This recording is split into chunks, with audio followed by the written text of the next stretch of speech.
Jumpa CEBN, kita bertemu lagi dalam pembelajaran KD 3.3 yaitu elastisitas. Di dalam kehidupan kita sehari-hari, banyak kita jumpai prinsip benda-benda yang menggunakan prinsip elastisitas. Contohnya adalah karet, spring bed, shock breaker dari sebuah sepeda motor, dan lain-lain. Pada masa pandemi ini, kita juga menggunakan sebuah bahan atau sebuah benda yang menggunakan prinsip elastisitas, yaitu masker, di mana tali masker yang diikatkan pada telinga kita itu terbuat dari karet, sehingga bisa mengandung prinsip elastisitas. KD 3.3 yaitu menganalisis sifat elastisitas bahan di dalam kehidupan sehari-hari. Adapun tujuan pembelajarannya adalah melalui PJJ daring dengan memanfaatkan WhatsApp group, Zoom, blog, dan YouTube, dengan menggunakan model pembelajaran Discovery Learning, serta menggunakan metode diskusi, presentasi, dan tanya jawab lewat pendekatan scientific learning dalam pembelajaran elastisitas dan hukum Hooke, diharapkan siswa terlibat aktif dalam kegiatan pembelajaran, bertanggung jawab dalam menyampaikan pendapat, menjawab pertanyaan, memberi saran dan kritik, serta mampu mengidentifikasi sifat elastisitas bahan dalam kehidupan sehari-hari, menganalisis gaya pegas yang dapat menimbulkan perubahan panjang pegas atau karet, menerapkan hukum Hooke pada elastisitas bahan, mengasosiasi, mengkomunikasikan dalam bentuk laporan, presentasi yang disampaikan dengan cermat, teliti, kerjasama, dan tanggung jawab, serta dapat mengembangkan kemampuan 4C, yaitu berpikir kritis, komunikasi, kolaborasi, dan kreasi. Oke, kita masuk ke dalam materi pembelajaran elastisitas. Lihatlah contoh-contoh berikut. Ini adalah contoh-contoh benda elastis dan plastis yang ada dalam kehidupan kita sehari-hari. Mengikuti arah putaran jarum jam, itu pertama ada slime, kemudian ada play-doh atau lilin mainan, penjepit tikus, adonan tepung untuk membuat kue, kemudian karet atau ikat rambut, dan karet yang digunakan untuk olahraga. Dari contoh-contoh benda yang Ibu berikan, definisikan pengertian benda elastis dan benda plastis.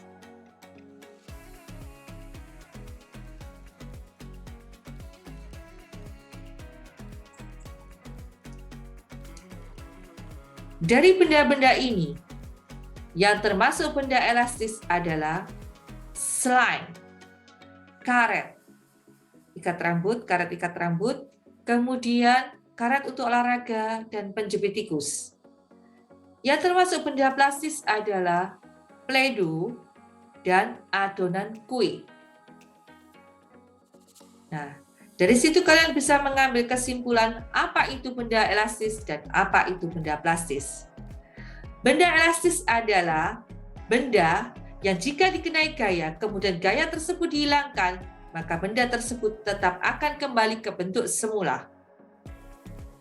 Benda plastis, benda yang jika dikenai gaya, kemudian gaya itu dihilangkan, maka benda tidak akan kembali ke bentuk semula. Setelah kita berbicara mengenai benda elastis dan benda plastis, masuklah kita ke dalam besaran-besaran yang terkandung di dalam pembelajaran elastisitas. 3 besaran yang kita bahas pertama adalah tegangan, regangan, dan modulus elastis. Tegangan atau stres. Ya, tegangan atau stres yang disebutkan dengan tanda sigma huruf kecil. Tegangan adalah hasil bagi dari gaya tarik yang dialami oleh kawat dengan luas penampangnya.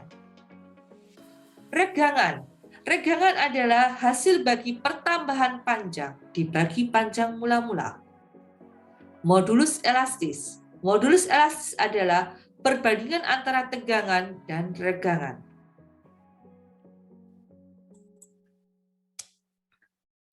Oke, itu tadi 3 besaran yang ada di dalam elastisitas. Kita akan masuk ke dalam hukum Hooke. Hukum Hooke ini ditemukan oleh Robert Hooke sekitar tahun 1620 yang menggunakan pegas sebagai alat untuk percobaannya. Ya, menggunakan sebuah pegas yang digantungkan pada sebuah statif seperti pada gambar ini. Seperti pada gambar ini ya. Mula-mula pegas diukur panjangnya. Ya, panjangnya X0. Kemudian di bagian bawah pegas diberikan beban tertentu. Kita ukur lagi panjang pegasnya, yaitu panjangnya X1. Pada percobaan ini panjangnya X1. Jika dilihat dari panjang mula-mula, terjadi pertambahan panjang. Pertambahan panjang itu adalah X1 dikurang X0, atau yang kita kenal dengan delta X atau perubahan panjang pegas.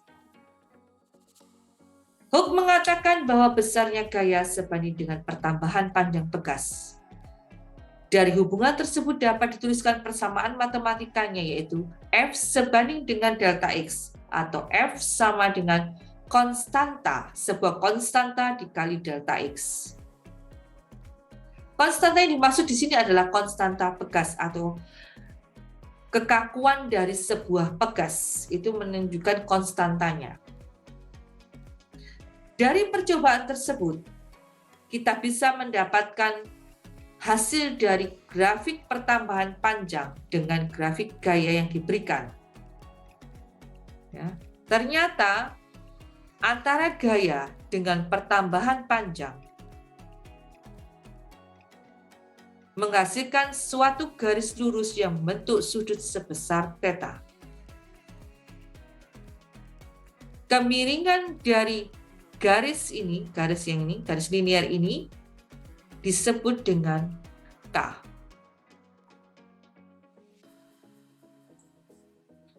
Perhatikan gambar berikut. Ada sebuah pegas bebas yang dihubungkan dengan sebuah dinding. Pegas tersebut diberikan gaya F.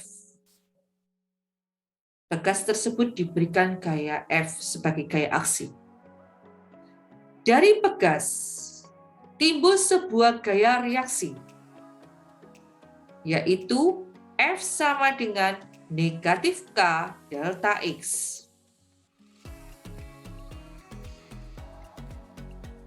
Gaya itu, gaya F sama dengan min K delta X, yang kita kenal nanti sebagai gaya pemulih. Gaya pemulih adalah gaya yang bertugas memulihkan kembali benda tersebut ke bentuk semula.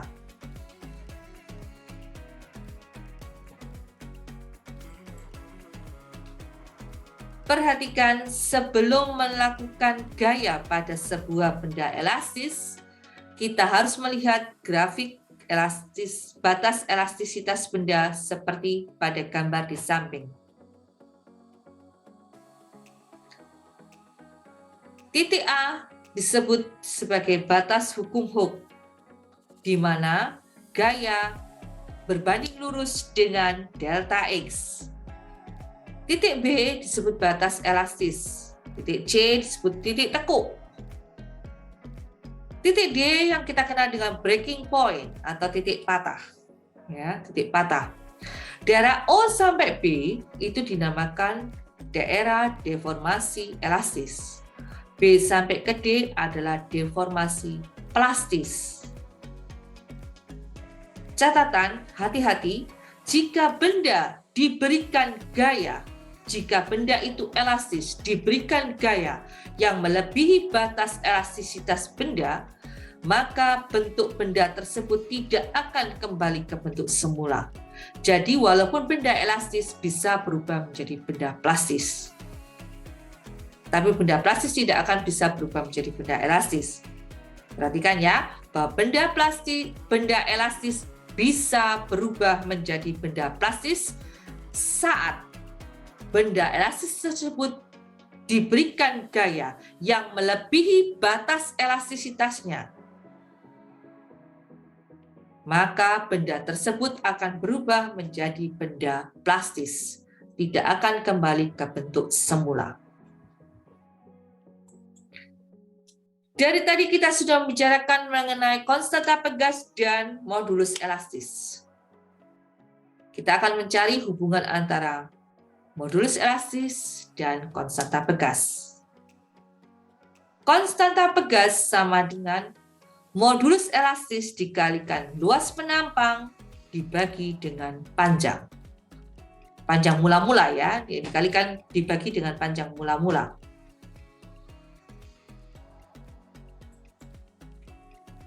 Oke, sampailah kita ke dalam susunan pegas.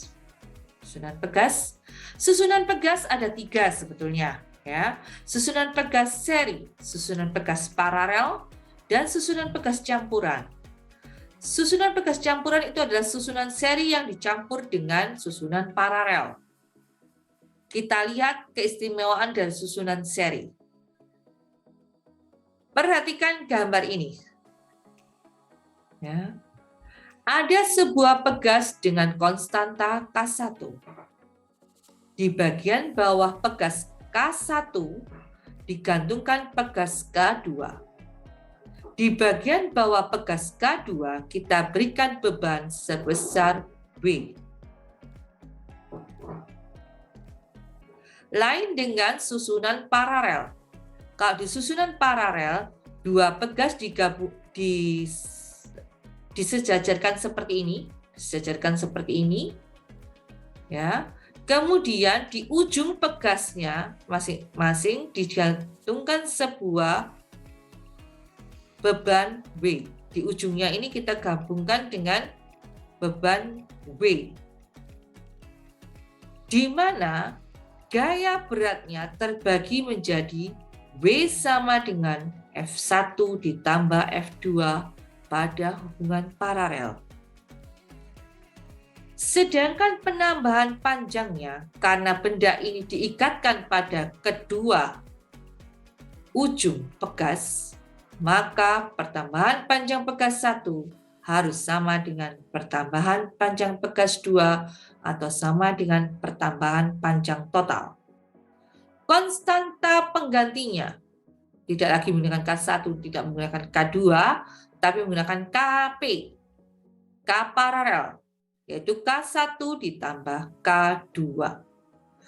Pada hubungan seri, beban diberikan pada pegas K2, sehingga F sama dengan W, sama dengan M kali G. Pertambahan panjang pada hubungan seri, K1 akan mengalami pertambahan panjang delta X1, K2 akan mengalami pertambahan panjang delta X2.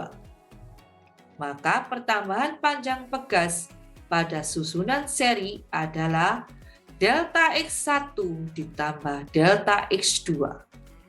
Sedangkan konstanta penggantinya adalah 1/Ks sama dengan 1/K1 ditambah 1/K2 dan seterusnya. Oke, sampailah kita pada contoh-contoh soal tentang susunan pegas. Nanti kalian bisa mencoba mengerjakannya. Di kesempatan berikutnya, kita akan membahas secara bersama-sama latihan soal jawaban susunan pegas seri atau paralel pada 6 soal yang ada di latihan soal.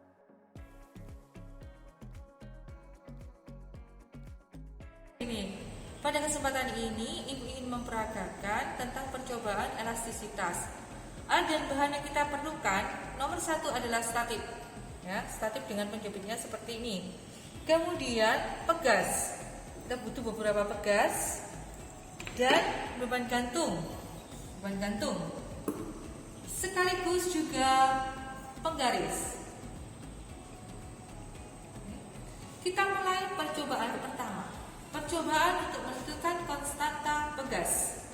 Karena kita membeli pegas ini kita tidak tahu konstantanya, kita hanya tahu bahannya. Kita gunakan pegas aluminium seperti ini. Kita masukkan ke sini. Kita tunggu dia sampai tenang. Kita ukur panjang mula-mula. Kita ukur panjang mula-mulanya.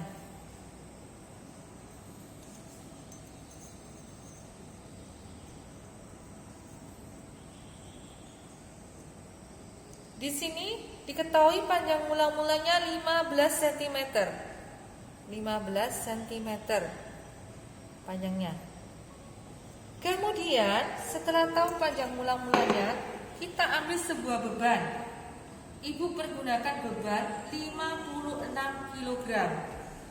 Saat ini ibu gunakan beban 56 kg. Ibu letakkan di bawahnya seperti ini.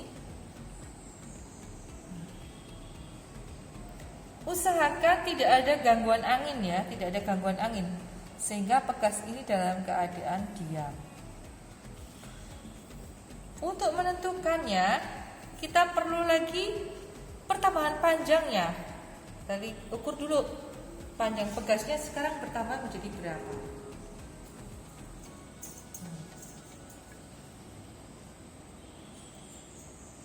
Panjang pegasnya sekarang menjadi berapa senti?